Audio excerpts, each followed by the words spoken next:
अगर मैं आपसे कहूँ कि इस देश में कुछ लोगों ने इंसान की मौत के बाद भी उसे कमाई का जरिया बना दिया, तो क्या आप यकीन करेंगे? सोचिए, किसी की मौत बीमारी से हुई, किसी की जहर खाने से, किसी की हार्ट अटैक से, लेकिन सरकारी कागजों में लिखा गया सांप ने काटा था। बस एक फर्जी पोस्टमार्टम की रिपोर्ट, कुछ सरकारी मोहरे और खाते में आ गए 4 लाख रुपए। ऐसे ऐसे केस फर्जी बनाए कि सरकार को 17 करोड़ 24 लाख रुपए का चूना लग गया। अब इस घोटाले की परतें खुल रही हैं।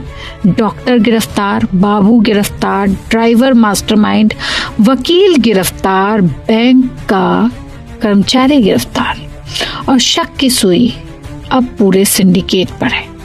नमस्कार, मैं हूं पूजा मल्होत्रा और आप देख रहे हैं आज तक डिजिटल। ये कहानी सिर्फ एक घोटाले की नहीं है, ये कहानी है सरकारी सिस्टम में बैठे उस नेटवर्क की जिसने मौत के कारण तक बदल दिए ताकि सरकारी मुआवजे का पैसा लूटा जा सके।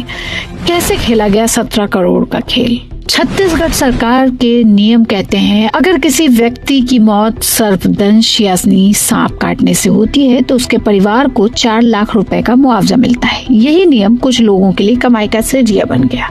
जिन मौतों का सांप से कोई लेना देना नहीं था उन्हें भी सरकारी रिकॉर्ड में स्नेक बाइट दिखा दिया गया। फर्जी पोस्टमार्टम, फर्जी दस्तावेज, फर्जी राजस्व रिपोर्ट और फिर सरकारी मुआवजा मंजूर। सबसे चौंकाने वाली बात, जशपुर जिले में छत्तीसगढ़ में आता है 3 साल में सिर्फ 96 सदस्य से मौतें दर्ज हुई, लेकिन अकेले बिलासपुर में 431 मौतें दिखाकर 17 करोड़ 24 लाख रुपए का मुआवजा निकाल लिया गया। यहीं से पूरे खेल की पोल खुलनी शुरू हुई। डॉक्टर से लेकर बैंक के बाबू तक, वकील तक, पूरा नेटवर्क। जांच आगे बढ़ी तो सबसे पहले पुलिस की गिरफ्त में आई सिम्स की तत्कालीन डॉक्टर प्रियंका सोनी। आरोप है उन्होंने फर्जी पोस्टमार्टम रिपोर्ट बनाकर मौत का कारण ही बदल दिया। लेकिन मामला यहीं नहीं रुका। अब पुलिस ने एसडीएम ऑफिस और तहसील कार्यालय के 3 क्लर्कों को भी गिरफ्तार कर लिया।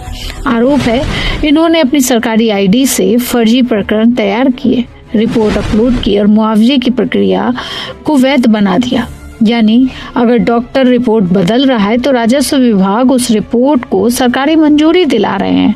पुलिस का दावा है यह कोई अकेले व्यक्ति का खेल नहीं है बल्कि पूरा सिंडिकेट है।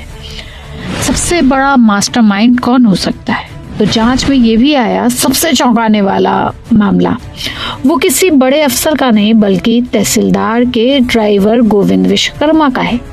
पुलिस का कहना है कि यही इस पूरे रैकेट का मास्टरमाइंड था।